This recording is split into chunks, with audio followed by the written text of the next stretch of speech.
Que isso, uma coisa horrorosa, horrorosa. Lamento, Pavê. Olha, é, vamos falar então de numerologia. Walter Mercado, não, vamos falar de pesquisa.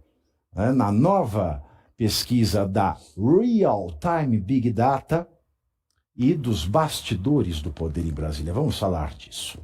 Um levantamento do Instituto Real Time Big Data mostra que o presidente Lula lidera o primeiro turno das eleições em 3 cenários estimulados.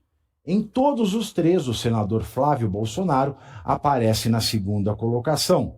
Lembrando que a pesquisa do Paraná Pesquisas que nós discutimos ontem mostrou pela primeira vez o empate técnico do Flávio Bolsonaro com Lula já no primeiro turno. E, apesar do empate técnico no segundo, a vantagem percentual é de Flávio Bolsonaro. Hoje foi divulgada essa pesquisa do Real Time Big Data, mostra o Lula à frente em todos os cenários, Flávio em segundo, e já adianto que ele estará empatado no segundo turno com Lula. O levantamento do Real Time Big Data tem um grau de confiança de 95%, com margem de erro de 2 pontos percentuais para mais e para menos. A pesquisa foi encomendada pela Record e feita entre os dias 28 de fevereiro e 2 de março, com entrevistas de 2.000 eleitores de todo o país. Nessa pesquisa do Real Time Big Data, divulgada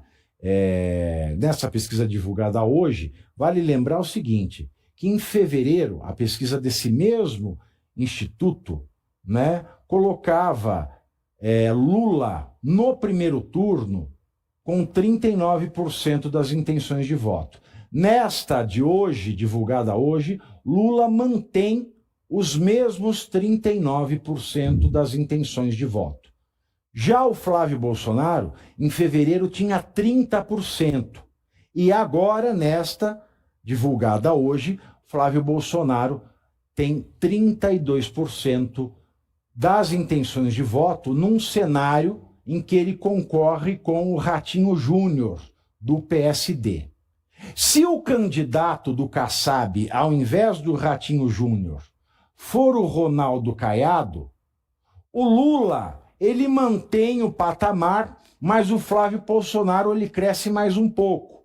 Ele vai para 33% das intenções de voto. Agora, se o Kassab quiser leite, o Flávio Bolsonaro vai para 34% das intenções de voto já no primeiro turno. No segundo turno, Lula e Flávio têm empate técnico. Lula tem 42% e Flávio 41% das intenções de voto. Também em empate técnico, Ratinho Júnior aparece com 39% contra 43% de Lula. Mas é o seguinte que a gente tem que olhar.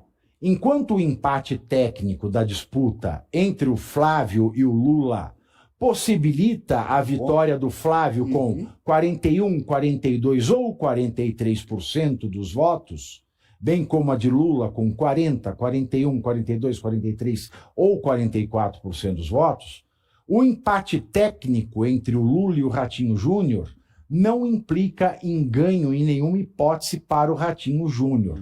Que na melhor das hipóteses, ele e Lula empatam mesmo com 41% dos votos. Enquanto Lula, nas variáveis da margem de erro, sempre sai vitorioso. A pesquisa ainda mostrou que Lula está à frente, muito à frente, de Flávio Bolsonaro, apenas entre a faixa de eleitores de menor renda, até 2 salários mínimos. A partir de 2 salários mínimos, Flávio e Lula empatam tecnicamente com leve vantagem percentual do candidato da direita.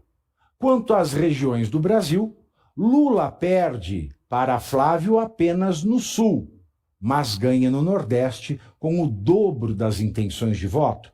Os dois, Flávio e Lula, empatam em todas as outras regiões do país. Apesar da desaprovação do trabalho de Lula atingir 51% dos entrevistados, a rejeição do candidato Lula é menor, é de 47%, número igual ao de Flávio Bolsonaro.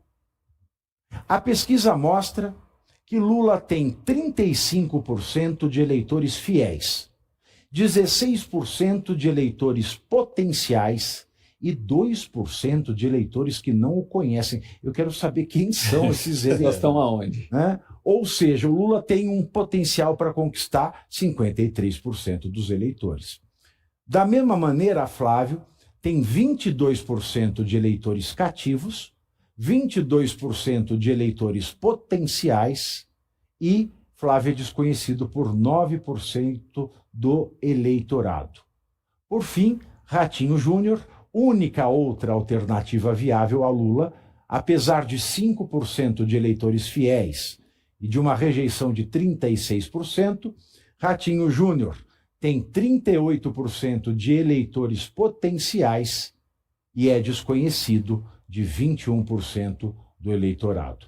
Assim, na melhor das campanhas, Ratinho Júnior poderia conquistar 64% do eleitorado. Tarcísio de Freitas, único nome a derrotar Lula no segundo turno, conforme a última pesquisa Atlas Bloomberg, não foi inserido nesta pesquisa. É possível que os índices das últimas semanas tenham levado mais da metade dos diretórios estaduais do MDB a assinar um manifesto em favor da neutralidade do partido nas eleições presidenciais. O documento entregue nesta terça ao presidente nacional da legenda, o deputado Baleia Rossi, tem a intenção de mostrar que a ala que defende que a aliança com o presidente Lula é minoritária.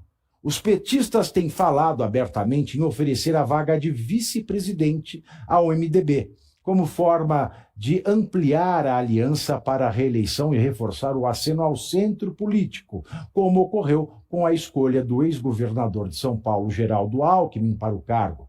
O movimento, portanto, é uma reação à declaração de líderes do PT e da ala encabeçada pelos diretórios de Alagoas, do ministro Renan Filho, filho de quem? Do Renan, né, que é ministro dos Transportes, e do Pará, o governador Helder Barbalho, filho do Jader Barbalho, que discutem a possibilidade de aliança nacional entre os partidos.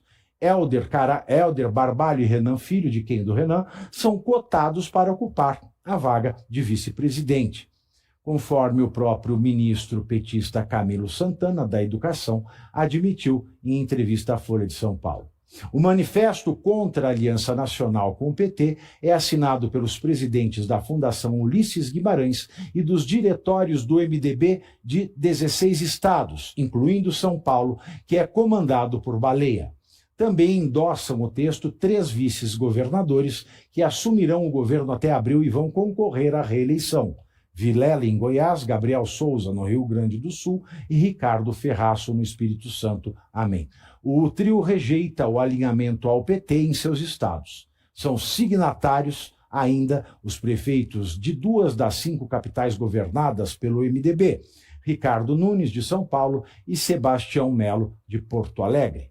O grupo do MDB, contrário à coligação com o PT, defende que os diretórios estaduais devem ter autonomia para escolher a melhor aliança para fortalecer o partido e, por isso, cobram que a direção nacional adote postura de independência em relação aos candidatos à presidência.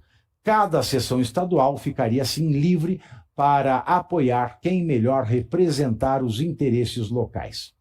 Já o senador presidenciável Flávio Bolsonaro protocolou ontem, 2 de março, uma proposta de emenda à Constituição que acaba com a reeleição para a presidência, isto é, o fim de um segundo mandato consecutivo para o ocupante do cargo de presidente da República, com exceção de prefeitos e governadores.